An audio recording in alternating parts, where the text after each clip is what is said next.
Jusqu'à présent, tous les gens qui étaient dans cette salle travaillaient. Donc on accueille en plus quelques personnes qui sont là à titre soit amical, soit en tout cas qui viennent assister à une conférence un peu plus sur des thèmes un peu plus élargis, voilà, que l'agriculture. Donc c'est un honneur ce soir de recevoir M. Jean-Louis Etienne pour une conférence placée sous le signe de l'espoir. L'espoir par la culture, par l'agriculture. Alors je ne vais pas me lancer dans le déshabillage, le décortiquage du mot agriculture, comme Michel Serres l'a fait magnifiquement dans cette salle il y a quelques années. Je n'en ai ni les moyens, ni le temps. Voilà. Je vais par contre vous préciser ma définition de l'espoir sur les sujets qui vont être abordés. L'espoir, c'est que les réalisations des hommes depuis la naissance de l'agriculture, couplées à leur intelligence et leur connaissance actuelle, nous amènent dans les années à venir vers un juste milieu. Pas un extrême chimique, pas un extrême biologique, mais un juste milieu où le biologique entretiendra et le chimique soignera. Le moins possible, quand même. Voilà. Que ces deux pôles se rejoignent pour créer l'idéal que nous espérons tous, celui qui apportera l'alimentation saine et abondante dans un monde qui en a besoin, et qui mieux que Jean-Louis Etienne pourrait nous donner espoir en nous faisant rêver sur l'épaule. Voilà. Donc merci Jean-Louis d'être venu marquer ces lieux de votre empreinte. Et nous allons, avant de laisser la parole à la personnalité qui va vous ravir ce soir, nous allons passer une belle vidéo qui va retracer toutes les expéditions extraordinaires et la vie d'explorateur de Jean-Louis Etienne. Et à en croire tout ce qu'on a pu se dire à la fois dans la voiture et tout à l'heure, je pense que ce n'est pas terminé. Voilà. Merci beaucoup.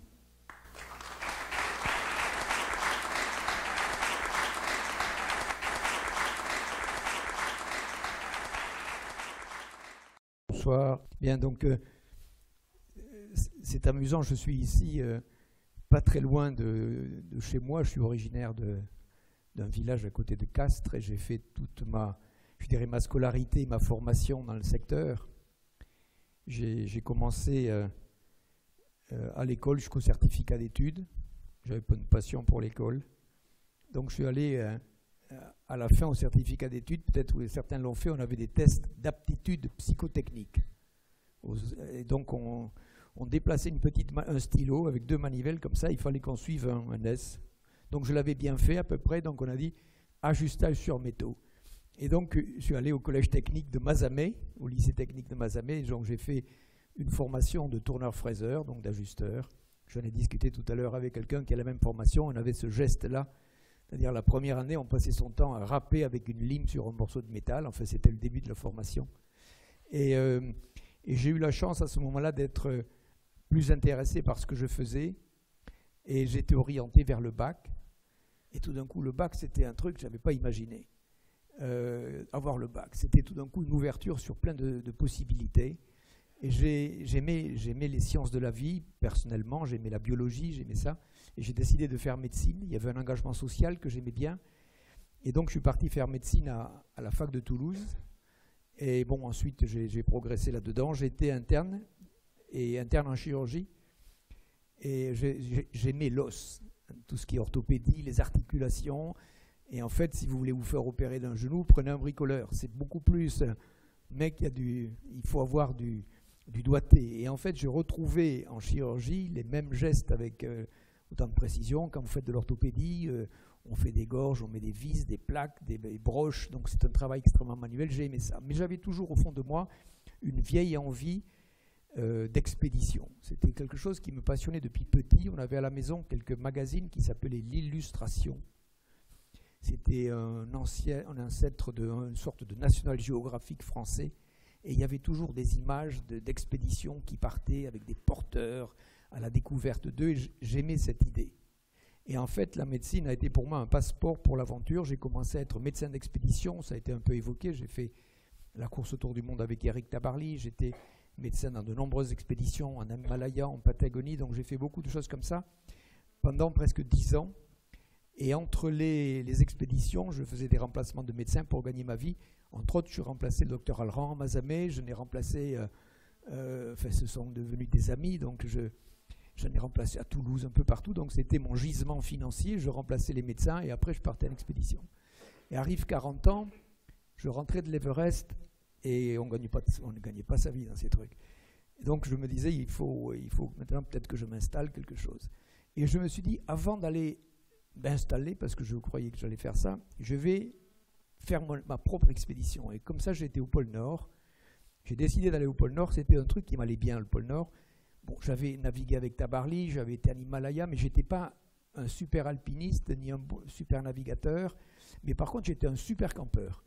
J'étais capable de camper partout, au pôle Nord, au froid, sur des pentes, à affronter toutes les, je dirais, les conditions climatiques extrêmes. Et le pôle Nord est devenu comme une idée. Ma vie allait tourner autour du pôle Nord. Il fallait absolument que j'aille au pôle Nord. Et j'ai organisé cette expédition. Ce n'est pas compliqué d'aller au pôle Nord. Il faut surtout en avoir envie. C'est la base. Parce que c'est techniquement extrêmement simple. Enfin, c'est un océan gelé, le pôle Nord, vous l'avez vu. C'est un océan gelé. Mais ce n'est pas une patinoire plate. C'est très chaotique. Il y a des blocs de glace énormes. Et donc, on passe son temps à tirer son traîneau, n'importe qui, on vous met un traîneau, en 2 secondes, vous avez compris comment il faut faire. Et donc, c'était quelque chose qui m'allait bien. J'y suis allé en 85, j'ai échoué, au bout de 15 jours. Là-haut, il y avait un type qui tenait l'auberge, il m'a dit, moi, je te donne 1% de chance la première fois. J'y suis quand même allé. La deuxième année, j'y suis revenu, en 86, il m'a dit, je te donne 2% de chance. Donc, il avait doublé. Et j'ai réussi à arriver au pôle Nord après 63 jours de marche. Et cette expédition-là, en fait, elle m'a apporté deux choses importantes dans ma vie. D'une part, un fond de notoriété. Et la notoriété, c'est davantage de lignes directes sur son agenda, si vous voulez, ou de porte-clés qui permettent d'accéder à des niveaux de décision. C'est ça. Et puis, de temps en temps, vous allez à un restaurant, on vous dit qu'il n'y a pas de place, on vous reconnaît, on vous en trouve. C'est ça les petits avantages de la notoriété, le côté sympa. Mais en plus de ça, surtout, je suis revenu avec une confiance en moi. Une confiance dans ma capacité à mener des projets. Parce que j'avais été équipier avant, et là, tout d'un coup, j'étais chef d'entreprise. C'est-à-dire, j'avais inventé l'histoire, j'avais réuni les moyens pour la faire, les moyens financiers, et je l'avais réalisé avec succès. Et donc, partant de là, j'ai commencé à imaginer que ma vie, ça allait être certainement l'organisation d'expéditions polaires. Donc j'ai fait construire ce bateau qui s'appelle Antarctica, qui aujourd'hui s'appelle Tara, qui continue une très belle carrière. Je l'ai fait construire en 88, et comme ça, j'ai fait de nombreuses expéditions. Donc je suis devenu une sorte d'entrepreneur de projets polaires, où effectivement j'invite les chercheurs à venir. Je donne la possibilité aux chercheurs de venir sur des zones où ils n'ont pas forcément les budgets ni l'occasion de se déplacer. Et petit à petit, cette vie-là m'a nourri. J'ai beaucoup développé les projets pédagogiques. On a commencé les projets pédagogiques en temps réel, c'est-à-dire en direct depuis le terrain, avec le Minitel au début. On avait peu de capacité, on envoyait 3 phrases, tout va bien. Puis après, ça a un peu progressé, et puis les dernières, effectivement, aujourd'hui, vous envoyez de la vidéo, des informations, et je trouve que quel qu'elle soit, le temps réel, c'est-à-dire ce qui est dans l'actualité, est un moyen, une passerelle très attractive pour faire de la pédagogie. Et donc j'ai développé comme ça beaucoup de projets pédagogiques sur les sciences de la Terre, sur les sciences de la vie, avec une empreinte progressive sur les questions environnementales qui n'arrêtaient pas de venir. Et quand vous naviguez ou que vous fréquentez comme moi depuis 1979, c'était ma première expédition polaire au Groenland, donc ça fait longtemps que je vais dans ces régions, et il est évident que ces régions nous montrent que le réchauffement climatique est une réalité. Le réchauffement climatique, c'est 0,8 degrés en un siècle de température moyenne. La planète se serait réchauffée de 0,8 degrés en un siècle. Ça cause pas, quoi. 0,8 degrés, regardez la différence qu'il y a entre le matin et le soir, certains étés, certains hivers. C'est une mesure scientifique. Mais quand donc, on ne peut pas le percevoir. Quand vous entendez de temps en temps, regardez l'hiver qu'il fait, on dit ces connards, ils disent que ça se réchauffe. Vous voyez, vous entendez des choses comme ça. Ça n'a rien à voir. Il ne faut pas confondre la météo avec le climat. Il peut faire un hiver rigoureux dans un contexte de réchauffement climatique. Le climat, c'est quelque chose qui s'imprime, qui s'installe sur des dizaines et des centaines d'années. Donc, quand on fréquente les régions polaires, il y a une évidence que la planète se réchauffe. La banquise, je l'ai survolée en 2010, en avril 2010 avec le ballon. Vous avez des zones d'eau libre. Et avril, c'est la fin de l'hiver au pôle Nord. La lumière arrive au mois de mars. En avril, il fait encore très froid. Et vous avez des étendues d'eau libre que je ne voyais pas du tout en 1986. Ça accélère, ça va très très vite. En Antarctique, au pôle Sud, on a traversé l'Antarctique avec des chiens. On avait 3 attelages de chiens, 12 chiens devant, là. On passe sa vie avec le cul des chiens devant. Il faut leur parler aux chiens. Tu sais, mener un attelage de chiens, c'est quand tu dis...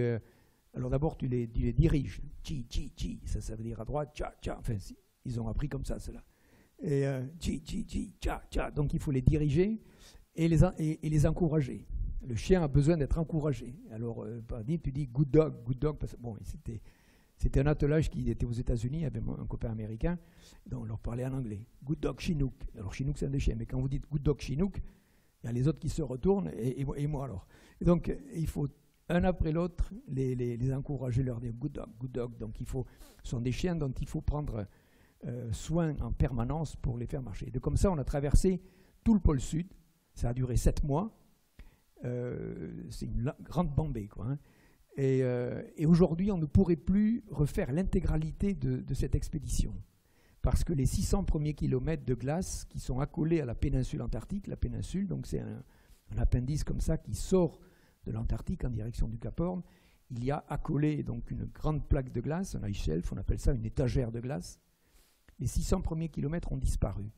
Donc on ne pourrait pas refaire. Vous voyez, donc c'est une réalité quand vous fréquentez ces régions que le réchauffement climatique est en train d'affecter ces régions. Et effectivement, ensuite, j'ai continué ce parcours d'information sur des sujets beaucoup plus variés. Effectivement, ici, on est dans un milieu qui concerne l'alimentation, l'agriculture. L'alimentation, c'est quelque chose qui m'a passionné. J'ai fait à un moment donné un DESS de nutrition.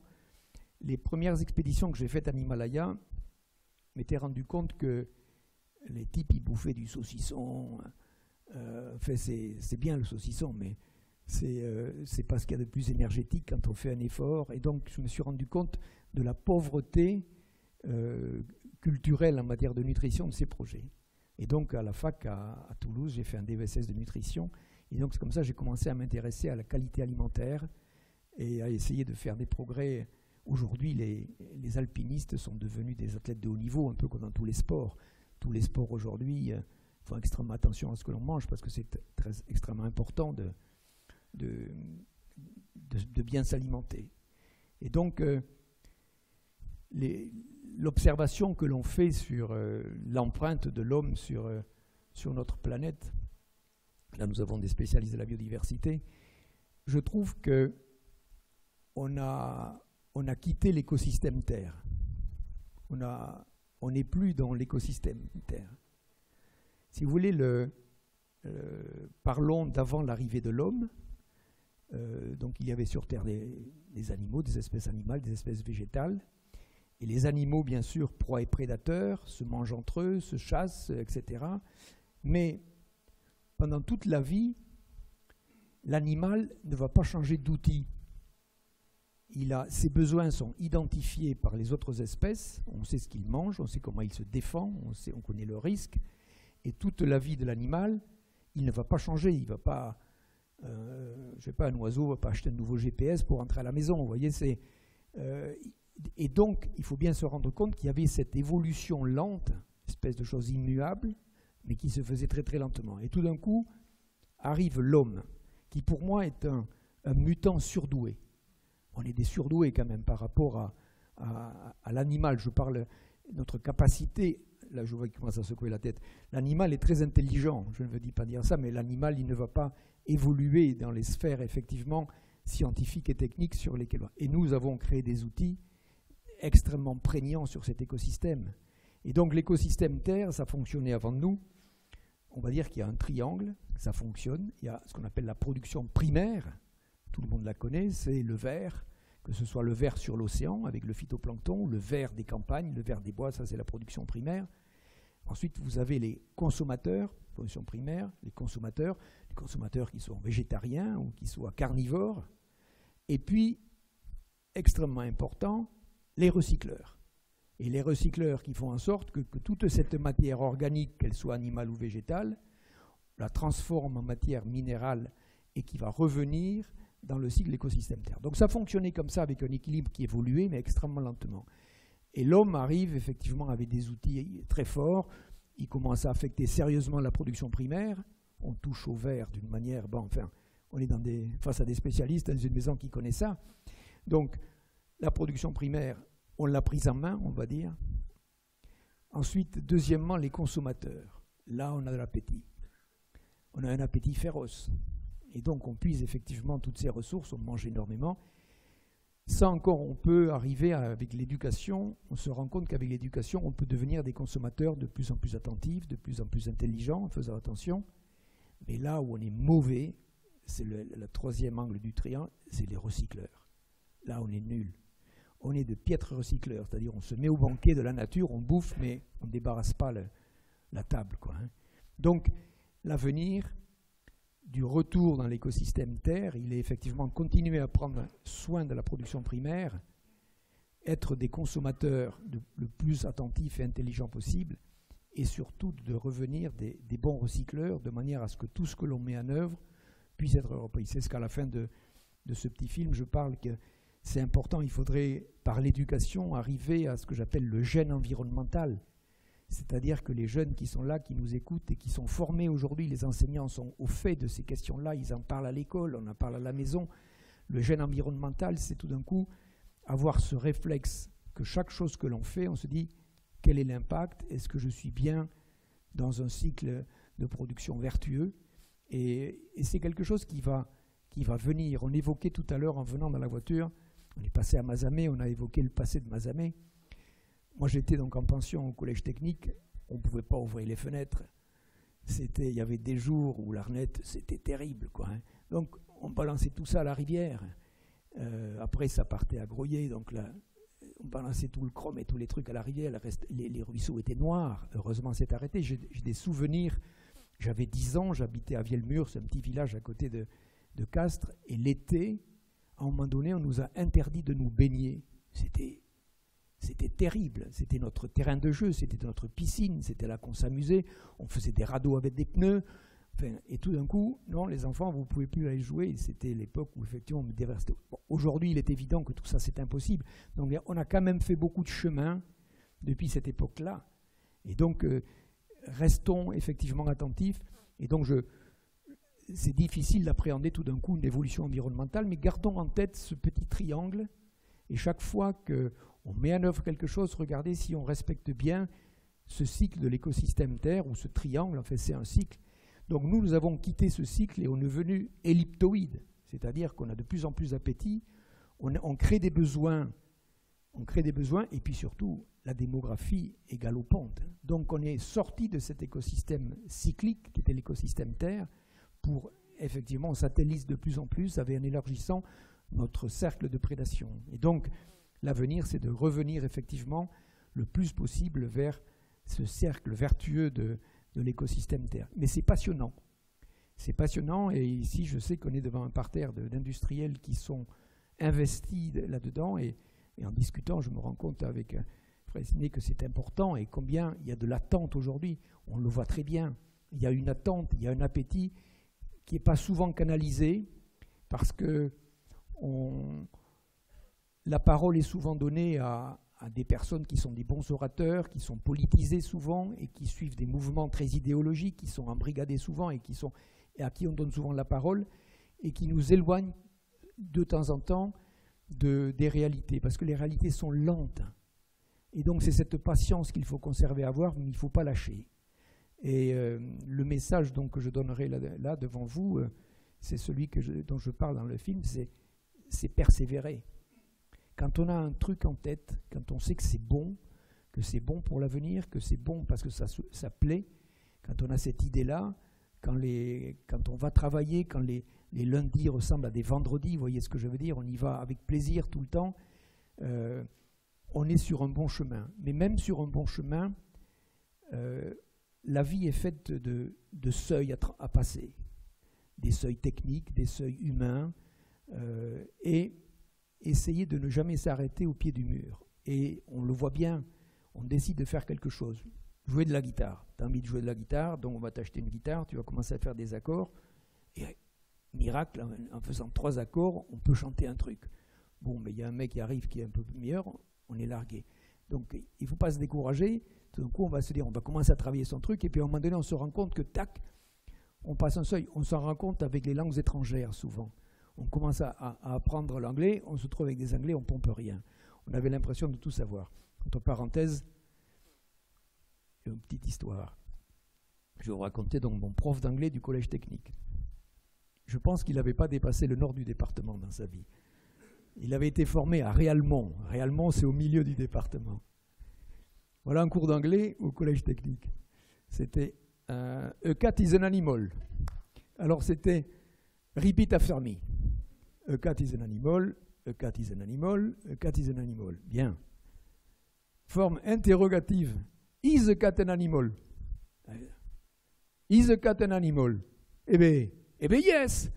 Voilà. Ça, c'était les cours d'anglais qu'on avait au collège technique. Bon, c'est pas avec ça qu'on se débrouille. Donc, mais tout ça pour dire qu'effectivement, on se rend compte quand...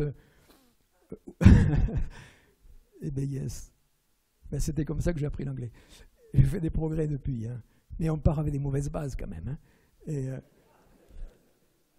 Enfin, ça fait des progrès aujourd'hui. Donc, tout ça pour dire qu'effectivement, quand on apprend une langue étrangère ou tout domaine dans lequel on est un peu étranger, mais animé par une volonté, la persévérance est pour moi le meilleur moteur. Dans tout ce que vous entreprenez, les choses que vous avez à faire passer, je vous ai entendu tous discuter des difficultés à faire passer certaines choses, certains messages dans les milieux agricoles. C'est compliqué. Mais on ne peut pas changer le monde d'un coup. Mais c'est simplement ne pas lâcher, persévérer. Ça, c'est le meilleur message que je peux vous donner.